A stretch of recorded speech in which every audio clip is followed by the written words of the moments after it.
Welcome to tonight's class. Today we're going to be covering Kuzushi, one of the most important things in all of judo. We did make a video on this a few months ago. I didn't like how it looked, so we scrapped it. But we're back, and we're going to do it again tonight. And do it right. And do it right this time.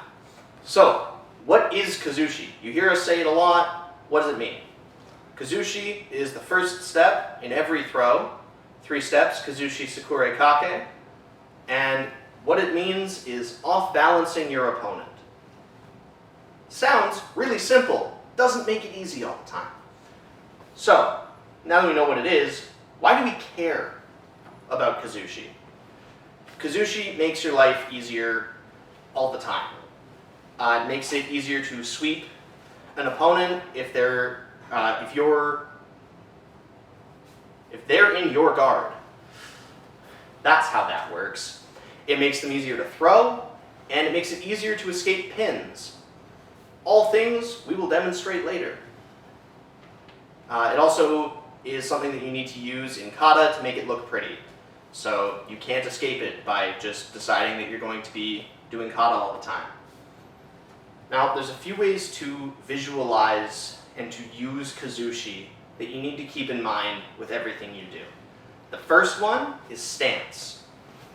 Stance can either favor mobility or stability. A mobility stance would be my shizentai, my natural posture, where I'm kind of standing legs closer together. This lets me move around easier, but I'm a lot less stable. The other one that favors stability is my jigotai, which I'm lower to the ground, my legs are spread wider, I move slower, but I'm a lot more stable. Both of them are important in judo. You just need to figure out which one you're going to use when. And a way to tell whether your stance favors mobility or stability is to stand in an oval. If my body goes past the oval, I know I'm off balance. Center of gravity. Center of gravity goes past the oval. I know I'm off balance. So, in my shizentai, I'm in the middle of my oval. My oval's kind of small. If I go into my jigotai and I decide to put my feet out like this, I'm not going anywhere side to side because my oval is nice and wide. But it's kind of skinny this way. So forward and backwards, very off balance. You can do the same thing like this.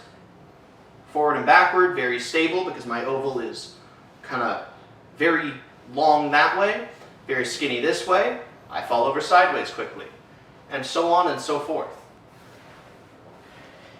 You can mix them, and you can, at home with your belt, tie it in a loop like that one is there, and just try it out. Figure out which stance looks the way you want it to look, and puts your center of gravity where you want it to be. The other thing to keep in mind about center of gravity is you want to think about where your center of gravity is in relation to where your feet are. So anytime you're moving in a way that puts your center of gravity near the edge of that oval, that you're not going to be stable. So when I'm moving with Ethan, I don't move up like this, I move along like this. And so my center of gravity stays inside my oval. If I step out, then I'm off balance because my center of gravity is near the edge of that oval. Yes. Yeah, that's the important part of the oval, is it just lets you see where you will lose your balance and where Tori will have Kuzushi on you. So the first big place that we're going to be using our Kuzushi is on offense, specifically on our throws. So with Sensei here, I'll show you the difference between a throw with Kuzushi and a throw without Kuzushi. With Kuzushi, I step in, I lift him up, he's up on his tippy toes, I turn. Nice and easy, I could do that all day. Throw without Kuzushi.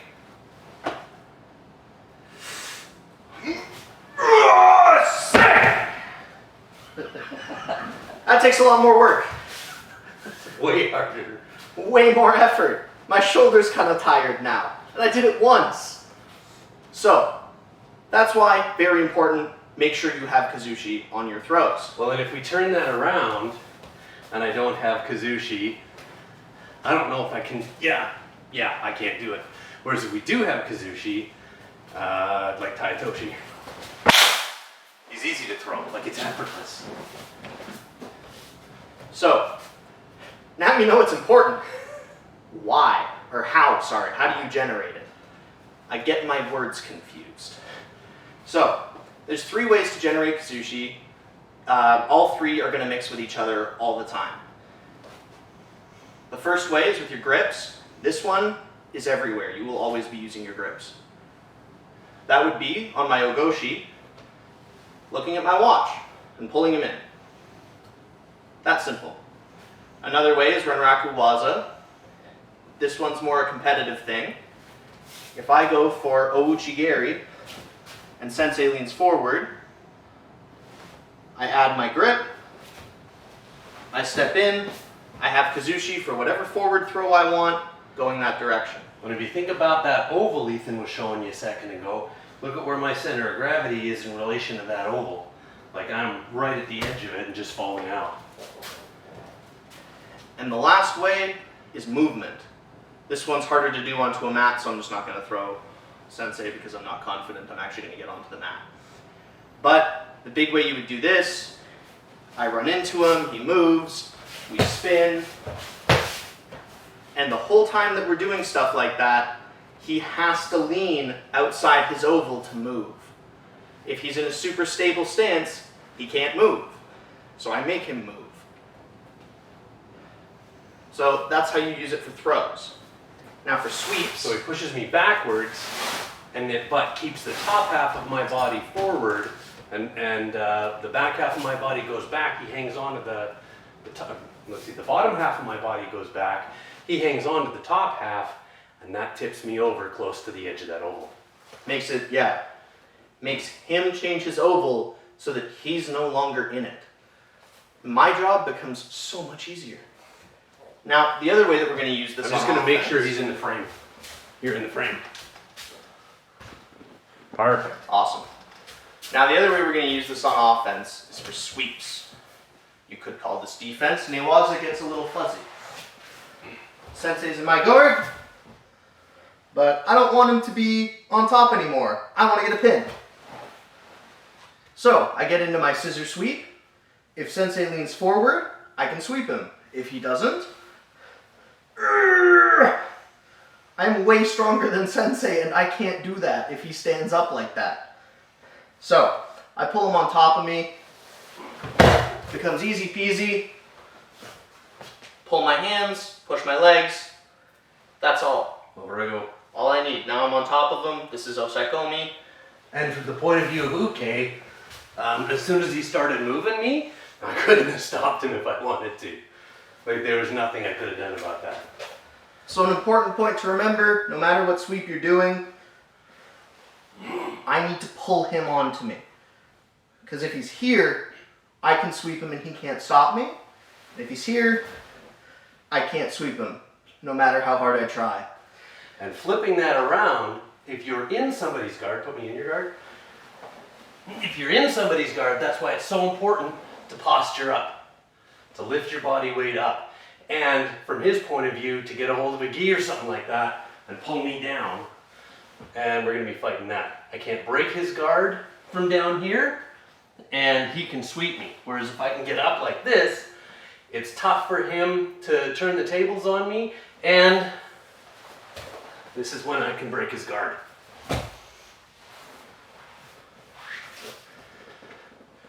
All right. That's Kuzushi on offense. Alright, so now we're going to be talking about Kuzushi on defense. Interestingly enough, I think there's more individual places that you use Kuzushi on defense than you do on offense. So something you'll see the black belts do a lot of, especially in Randori matches with each other. If Sensei goes for Ippon Seoi, he tries to get that Kuzushi. What's the first thing I do? I know he needs me to be leaning forward and this way. So I move my foot. Now I'm facing you guys. He can't throw me forward from here. He might be able to pull this off, but I've made his life a lot harder. After that, I put my hand in the way. He can't get his Kuzushi. Can't get his Sakura. Can't get Sakura, but if you break Sakura, you can break Kuzushi. I put my hand there. It stops him from coming into me, which keeps his muscles in a bad spot and keeps him from being able to pull me harder. Well, it maybe sets me up for a counter. Yeah. So he comes in, I stop him here. If I do it right, I can actually lift him like this. I have Kuzushi now. That's the back and forth in a judo match. You watch Kuzushi change hands over and over. Recap of defense for throws. First thing, stuffing. He comes in, I block him. I can do that with my hips too. Just harder. More work.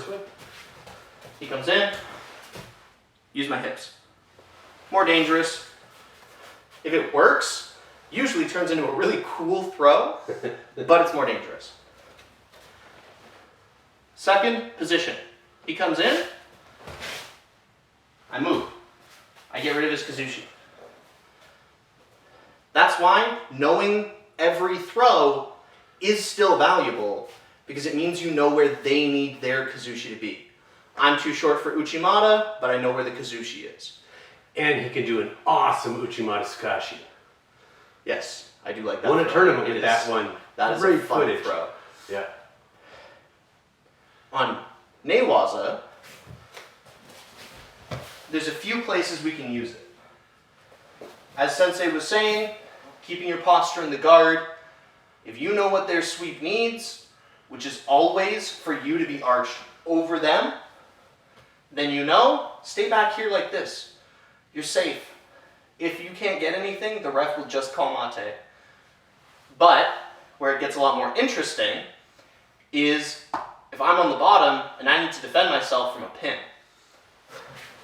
So if Sensei takes Kizugatami, I'm going to shrimp so that he has to generate Kuzushi for me. I push him and I shrimp. He pushes back. I take him over. And I can get on top.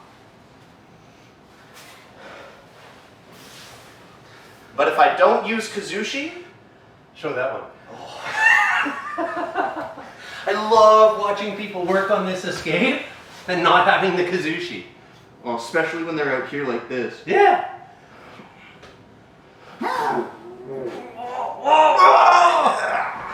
And the only reason Ethan pulled that off is because he's so much stronger than me, and I wasn't fighting him. And yeah, if I he was was fighting being him, nice to me. he couldn't have stopped me.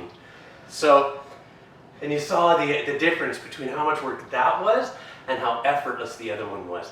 Because the thing is, I was doing most of the work. By pushing him back, I was doing most of the work. and that's the key thing in this video. He should be doing the work. I should never have to do the work. My grandpa always used to say, never put off till tomorrow what you can get somebody else to do for you today. Not a good philosophy in all places, but in judo it totally fits. The more work Tori can get Uke to do, the easier Better Tori's my life life is. becomes. Yeah. Now the last place that you're gonna see Kuzushi is in the turtle. No, me turtle or you? I want me turtle. Okay. This goes back to stances. This stance here, While you're talking, I'm just gonna make sure you're in the frame. I'm gonna back up a little bit. Oh yeah. This turtle here, I'm very spread out. I'm a lot harder to roll. This one here, I can move really quickly, but I can't really defend myself. If he gives me a big enough shove, I'll probably fall over.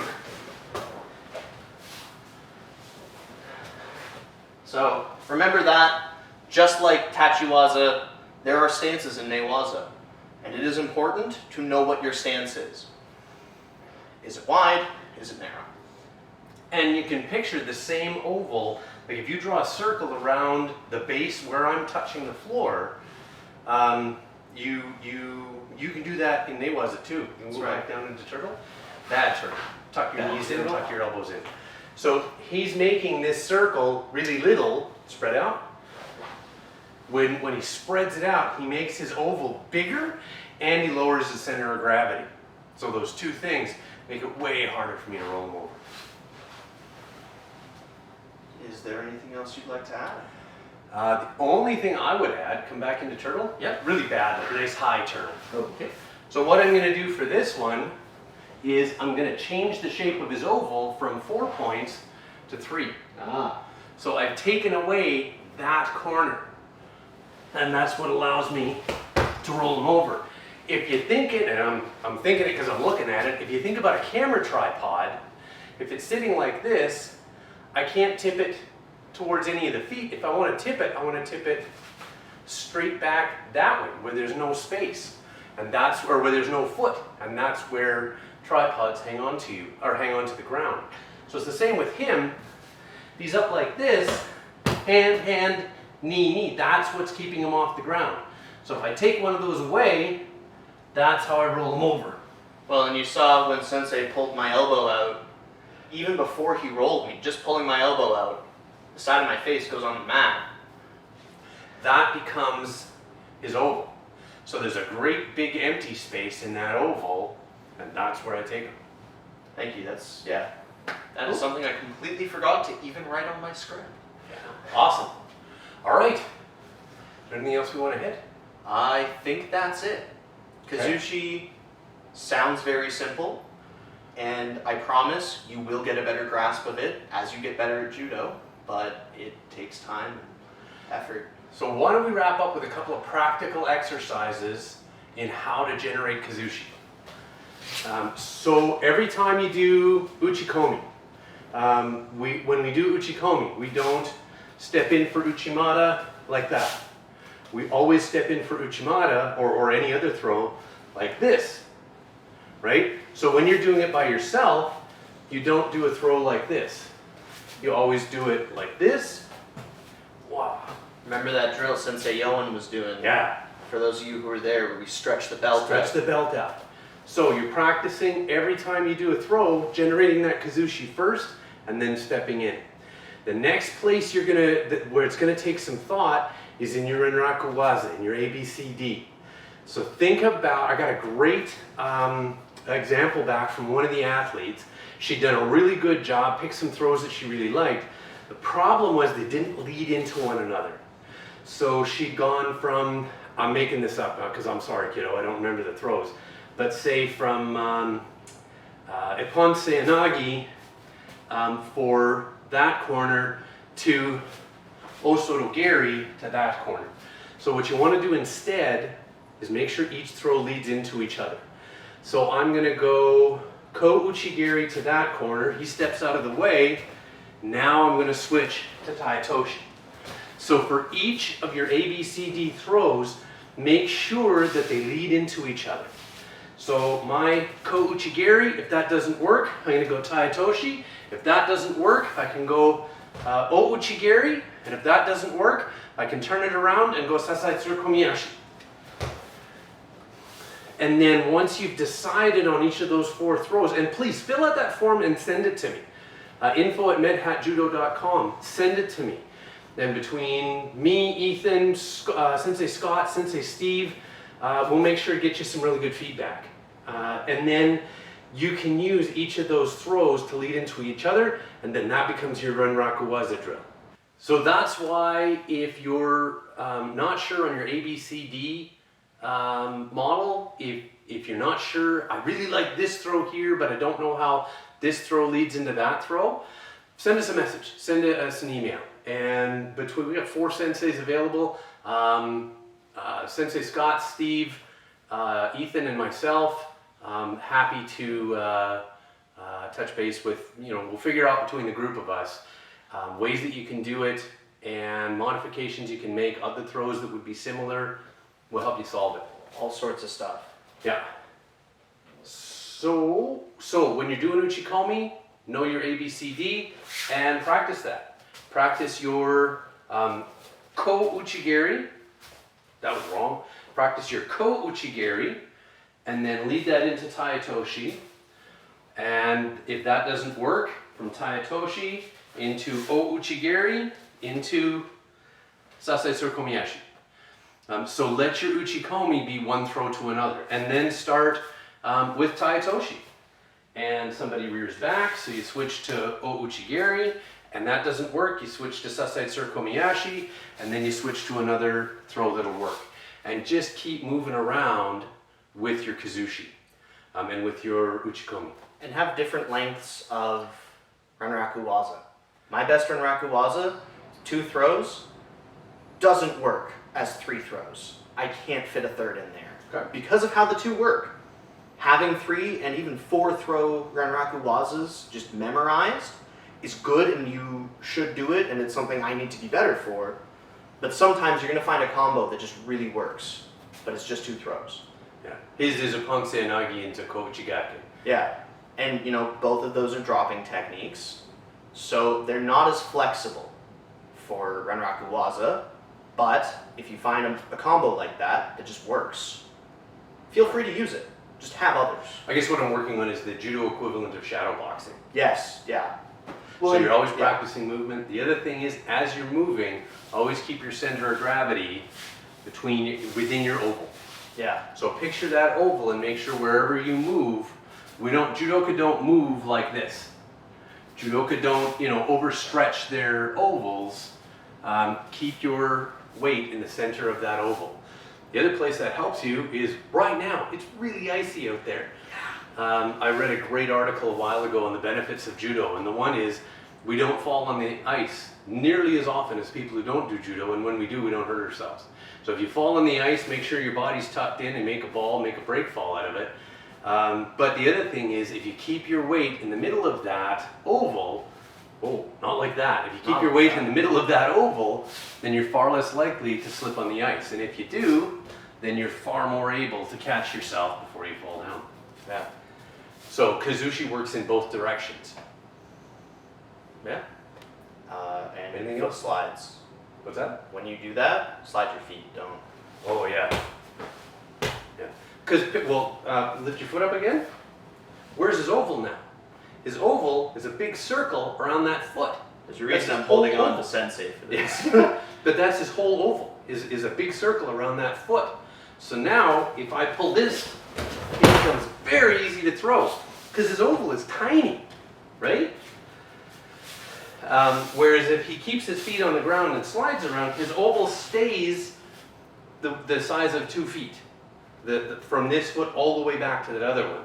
And if he moves a foot, and I try to take it away like that other one, I can't. And look, he pushed forward, and now my weight is out. My center of gravity is outside my oval. So now I'm easy to throw. Anything else to hit? Not really. All right. Well, as always, if you have any questions, you're not sure how something would work, or you want more detail on anything, please let us know. The other thing is, if you got any feedback or suggestions, always want to hear them. info@medhatjudo.com. Facebook Messenger, comments on the Facebook post, or give me a call, 403-580-6666. Call or text, either one. And we do apologize for any awkward cuts throughout this. The camera shuts itself off after 10 minutes, and there's at least one time where that's actually been a big deal. Yeah. So, all right. Thank you very much for coming to class tonight. Have a good night. Stay safe out there, and we'll talk to you soon.